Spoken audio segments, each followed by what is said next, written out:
네, 안녕하세요. 이은영 교수입니다. 오늘 일일 일제 두 가지 지문 또 여러분들과 함께 살펴보려고 하는데요. 오늘은 통신의 자유에 관한 두 가지 지문 살펴보려고 합니다.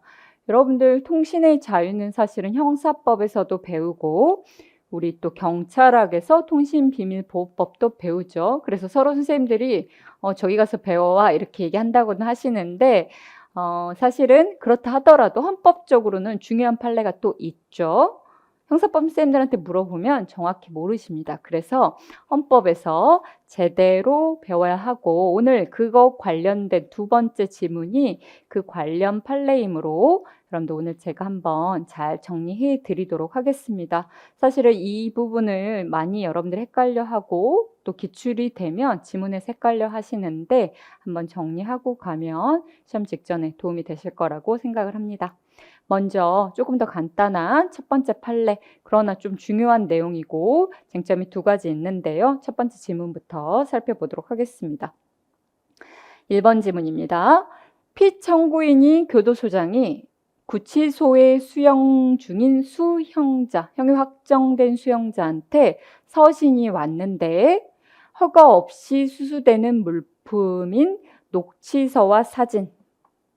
뭐냐면 허가 없이 허가를 안 받고 뭐를 받았냐면 녹취서와 사진을 받았어요.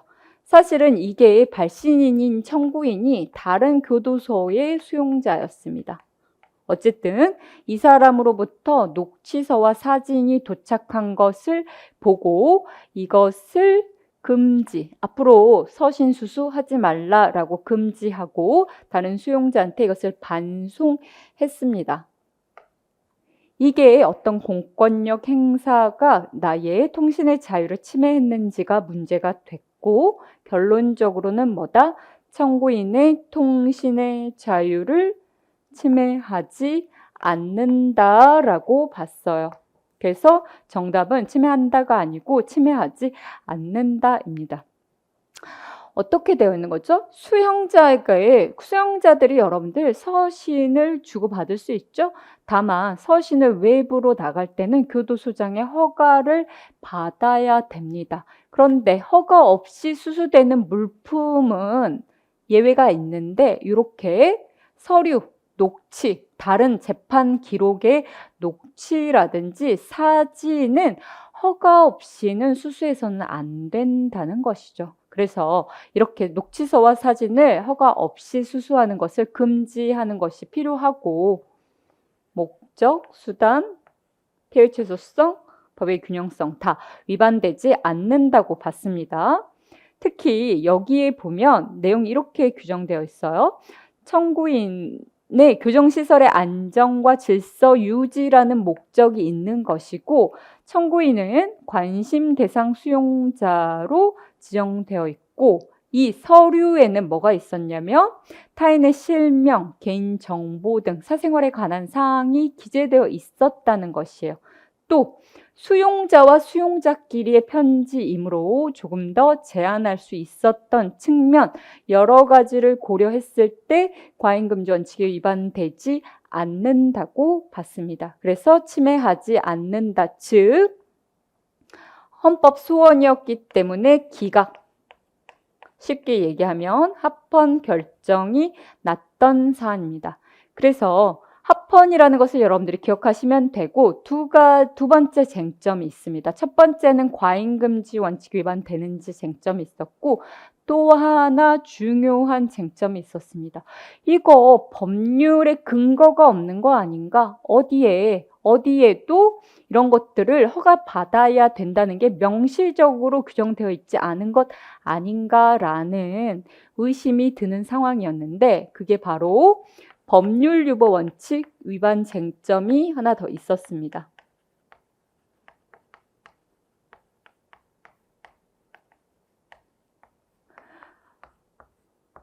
법률에 형집행법이라는 게 있죠. 형의 수용자의 집행에 관한 법률이 형집행법이라고 줄여서 말하는데 형집행법에는 여러 가지의 경우에 있어서 서신 수수를 원칙적으로는 허용해 주지만 제한할 수 있는 사유를 형집행법에 규정하고 있습니다. 그런데 서신 수수를 제한할 수 있는 규정 중에 하나에 뭐가 되어 있냐면 법령으로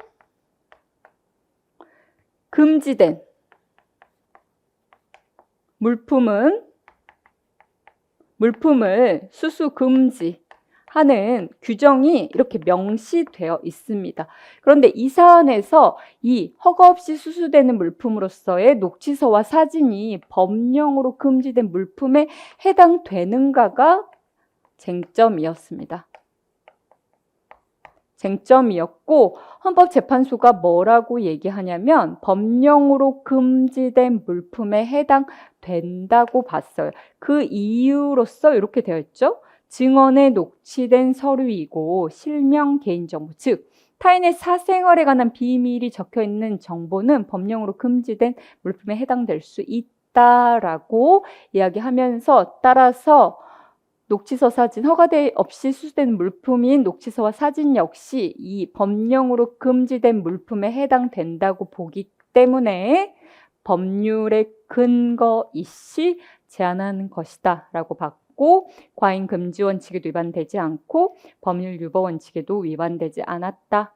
과잉 금지 원칙이 위반되었지 않는다는 쟁점이 이미 기출되었지만 이건 아직 기출 전입니다. 그래서 여러분들이 이 쟁점도 하나 기억해 두시면 좋겠습니다. 첫 번째 지문 이렇게 설명드리겠습니다. 두 번째 지문입니다. 두 번째 지문이 통신의 자유, 특히 통신비밀보호법 관련돼서 여러분들이 헷갈려하고 중요한 판례에 관련 내용인데요. 먼저 지문을 간단히 살펴보고 그 관련 판례들 한번 쫙 일별해 보도록 하겠습니다. 2번, 수사를 위하여 필요한 경우 수사기관으로 하여금 법원의 허가를 얻어 전기통신사업자에게 특정 시간대, 특정 기지국에서 발신된 모든 전화번호, 여기가 포인트죠. 특정 기지국에서 발신된 모든 전화번호를 제공해달라. 이것이 통신 서비스 이용자의 통신의 자유를 침해하는가? 여러분들이 일단 결론은 무조건 기억하셔야 되죠. 헌법 불합치 났던 침해한다 판례입니다. 그래서 여러분들이 이렇게 결론을 직접적으로 물어보는 판례는 쉽게 답을 찾을 수 있죠. 이것이 위헌이 났다라는 것을 기억하기 때문에. 근데 우리가 이것을 뭐라고 줄여서 부르냐면 기지국 수사 사건이라고 부르고 있습니다. 그리고 기지국 수사와 비슷한 게 또 있는데 위치 정보 추적 자료 사건이 있습니다. 그리고 또 여러분들 이것과 달리 인터넷 회선,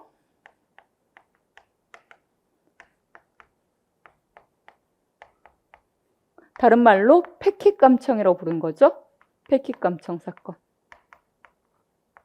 이렇게 세 판례가 존재합니다. 그런데 1번, 2번, 3번. 여러분들이 이걸 봤을 때 무슨 판례고 통비법상 어디 조문에 해당되는지를 정확히 기억하셔야 되는데 일단 1번과 2, 3번은 차이가 있죠. 1번은 감청입니다. 우리가 통신 제한 조치라고 부르는 것이죠.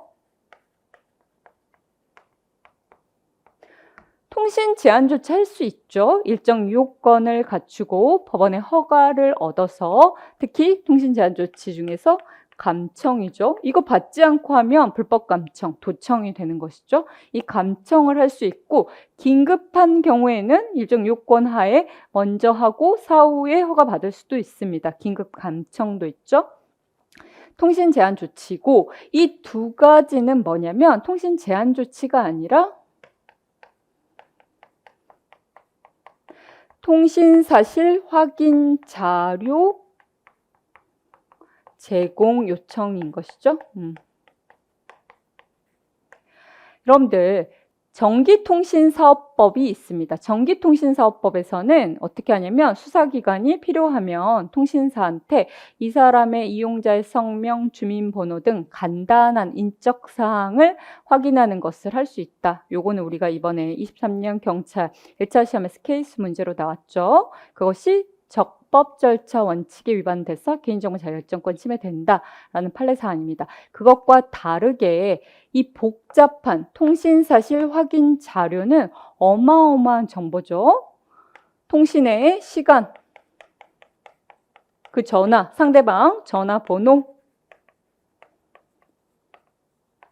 등등등 여러 가지 모든 정보, 특히 위치 정보 이런 것들을 요구할 수 있다는 것입니다. 그래서 이런 것들을 묶어서 통신사실 확인 자료라고 하고 있고 이것을 요청하는 것은 뭐죠?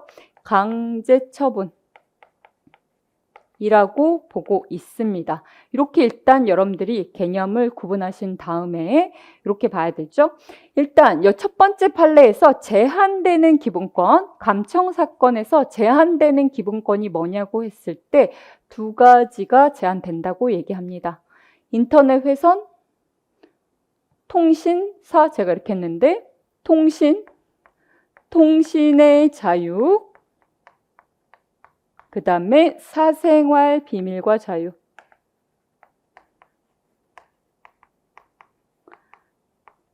자유가 모두 제한되고 침해된다. 제한되는 기본권이 달랐습니다. 그런데 이 2번과 4번에서는, 3번에서는 두 가지, 개인정보라고 했습니다. 이 통신사실 관련 확인 자료는 개인정보에 해당된다. 개인정보 자기결정권, 그 다음에 통신의 자유. 제한되는 기본권이 달랐고 쟁점도 달랐습니다. 세 개 다 헌법 불합치 위헌 결정을 받은 건 맞지만 이 1번 판례에서는 이거 쟁점을 인터넷 회선 감청에서는 영장주의에 대해서는 별도로 판단하지 않겠다라고 표현하고 있고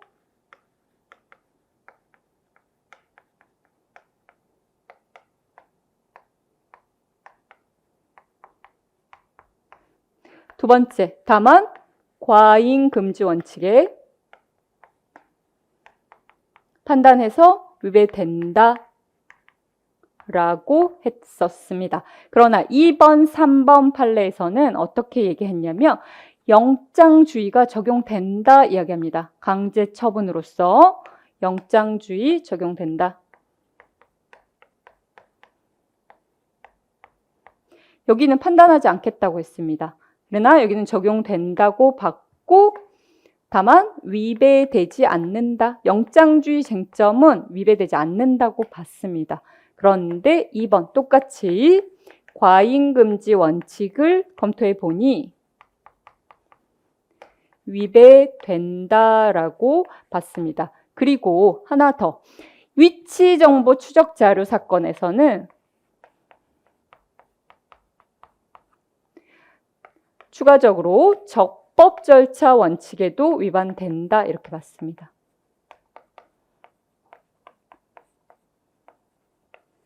그래서 여러분들이 요거는 사실은 조금 많이 안 나오는데 결론적으로 영장주의 쟁점 관련해서는 여기는 적용되고 다만 법원의 허가 받도록 하고 있기 때문에 위배되지 않는다 쟁점.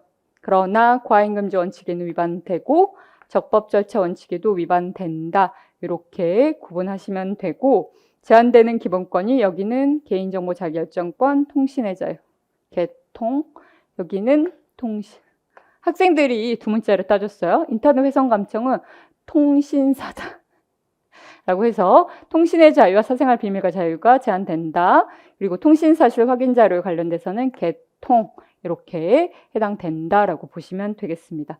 이 사건은 둘 다 위치 정보라는 어마어마한 정보가 그 통비법의 과목, 그 다음에 사목에 규정되어 있는데 이것이 여기 필요만 하면 위치 정보를 받아가도록 하는 것이 과잉금지 원칙 위반된다고 봤고 기지국 수사는 뭐냐면 통신사실 확인 자료, 일반적인 이 모든 통신사실 확인 자료를 가져가는 것이 좋은데 특히 특정 기지국,